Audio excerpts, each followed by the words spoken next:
It's a new week, and that means a batch of new PlayStation 4 game releases. We've got 6 games to go over that are coming tomorrow, and the interesting thing about this week is we've got two free games, and 2 pretty major free games at that, of very notable IPs, and outside of that, we've got some other compelling titles that I do want to go over. So we've got quite a bit to go over in today's video, and without further ado, let's get right into it, and let's start off with the transition of Destiny 2 from pay-to-play to free-to-play. Yes, Destiny 2 will be hitting the free-to-play landscape with Destiny 2 New Light, and New Light is going to be coming with it a sizable amount of content. We recently uploaded a video going over everything Destiny 2 New Light is going to have, but it has a ton of content. Raids, the base campaign, some of the additional content like Curse of Osiris. There's going to be a lot to do with Destiny 2 as a free-to-play experience, but of course, if you do want to extend your experience, Forsaken is going to be a paid expansion, and then tomorrow will also bring the release of a brand new expansion in Shadowkeep. Shadowkeep looks to be a sizable extension to Destiny 2, and it's going to offer a ton of new content if you do want to go that route. And by the way, if you want to play Destiny 2 Shadowkeep, you don't have to have Forsaken, so you can jump right into Shadowkeep. And I think that was a great idea because there's going to be a lot of attention surrounding Destiny 2 and Shadowkeep in particular, that you don't really want to add another paywall to gamers being like, okay, you can play Destiny 2 for free, but if you want to get to Shadowkeep, you gotta buy Forsaken, and then you gotta buy Shadowkeep as well. Ideally, I would have liked Forsaken to be free as well, but that's just me being a little greedy.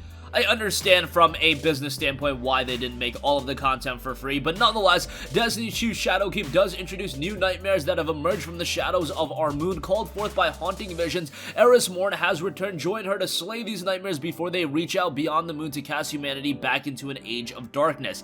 The game touts a new destination in the moon, new story missions and challenging quests, new dungeon, new exotic gear, new raid, season pass for Season of the Undying. It's gonna have a ton of content to explore. It is gonna be released at $35, which I think is a relatively palatable price point, and even if you're not completely sold on trying out Shadowkeep, at the very least, if you've never played Destiny 2 or you only gave it a little bit of a shot, go back and try Destiny 2 as a new light, and you might have some fun with it. Make sure you also get some friends to jump in on the experience with you, because that's how you're going to have the best time possible. And now as a freebie, yes, the free-to-play competition on the PlayStation 4 is greater than ever before, but I do think Destiny 2 has potential to make an impact, even if it is going up against other games such as Path of Exile, Warframe, and other really good free-to-play titles. I think Destiny 2 can find a market all to its own. Alright, so that's Destiny 2. We've got the release of New Light, we've got the release of Shadowkeep, but we've also got another free-to-play experience. How about Mobile Suit Gundam with Battle Operation 2 is finally going to be arriving in the West October 1st. Yes, Gundam of all things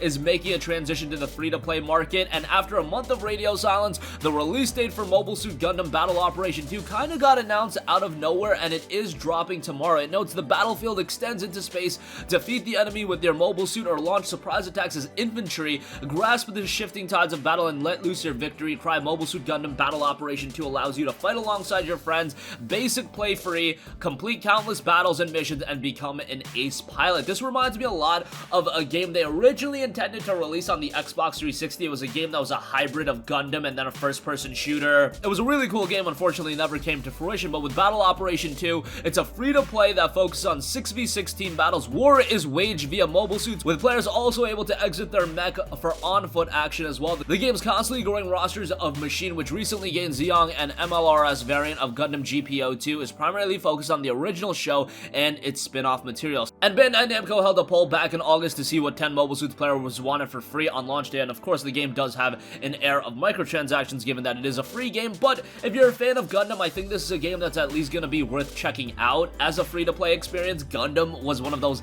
franchises that I really wouldn't have associated it with the free-to-play model, but nonetheless, it is an iconic series, and I think just because there's that nostalgia attachment and that air of remembrance with Gundam, a lot of people are going to give this a shot. Whether it's good or not remains to be seen, but as a free-to-play game, you don't have a lot to lose outside of your time. Alright, moving on from that, now let's move to the pay-to-play games, and this one definitely is pay-to-play, as Tom Clancy's Ghost Recon Breakpoint is going to be available tomorrow if you pick up the Digital Deluxe Edition or the Gold Edition, so you gotta invest some additional cash if you do want to start the game tomorrow, which I really do not like that business model at all. This idea of, oh, you can play the game early if you give us more money. Not a big fan of it at all. The game is finished, just open the floodgates for everyone to play the game. really what's happening is you're not getting the game early if you buy the extended edition, rather the regular edition is just being delayed so they can try to get some more money out of you. Whatever the case may be, I'm still excited for Ghost Recon Breakpoint, even though I wasn't as high on the beta as some other people. I really enjoyed Ghost Recon Wildlands, and I don't know, I just felt like Breakpoint was a little bit bland of an experience. Hopefully,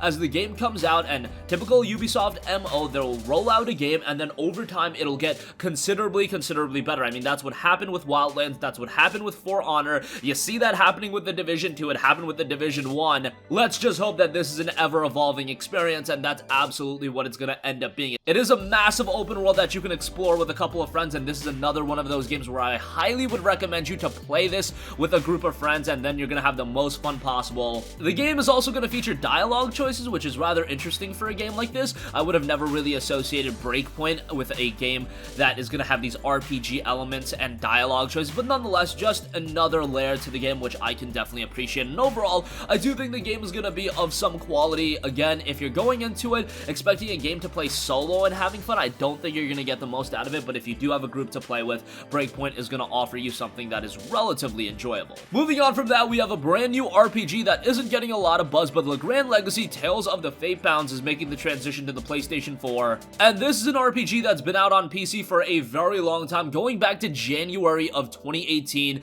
It was received kind of mixed on Steam and PC. It has a mixed reception on Steam based on Steam user reviews, 69% positive based on 148 user reviews. Not a gigantic pool of reviews to go over, but nonetheless, the game does have a cool visual style, and it has you join the Fatebounds as they travel the world of Le Grand in a desperate attempt to stop the manga feud, a war of unparalleled savagery, and uncover the sinister forces behind it. It's got some cool character designs as well. Visually, it's not anything to write home about from a technical standpoint, however, it does have some unique presentation elements. And from that standpoint, I did want to give the game a shout. It released at $19.99 on PC, and it's actually 60% off right now on Steam for just $8. Hopefully, it sees a relatively palatable price point on PS4 as well, because I think anything above $20 would be a little bit too much. Next up, we have Ready Set Heroes, which is a fast-paced multiplayer dungeon crawler that packs a big twist. It's how go from zero to hero in a fast-paced multiplayer dungeon crawler meets epic arena brawl. Choose your character, then race through random dungeons to slay monsters, dodge traps, and collect tons of loot to power up. You'll need it as there's an opposing team racing through the same dungeon. Whomever reaches the end of dungeon first triggers an intense winner-take-all arena brawl. 2 teams enter, 1 team is left standing. The game touts cooperation and competitiveness. Team up with a friend and battle your way through the dungeon and compete in the winner-take-all arena brawl. Play locally with or against your friends with up to 4-way split screen, or go online and play with others. Every game is different. Pick your favorite hero, customize their look, and prepare for battle. Picking your character is just the start. What you find in the dungeon will change everything. Easy pick up and play. Ready Set Heroes taps into the classic couch multiplayer action, offering short session, high energy, and easy pick up and play games. And it's a game that I think will be relatively engaging. As a PlayStation 4 console exclusive, is it gonna be, you know, the most standout game of this season with games like Concrete Genie, Medieval Remake, and of course Death Stranding coming out? No, not necessarily, but offering its own quirky experience. It can definitely fill a void that the PlayStation 4 is gonna have during this season, and that's why I think this is a game worth checking out. It is out tomorrow. And lastly, I do want to mention a really cool Chinese game, and that is Linga, A Road Alone. This is an action RPG. This was a PC title that was released just a few weeks ago, and it had a mostly positive reception, 70% positive based on 131 Steam user reviews.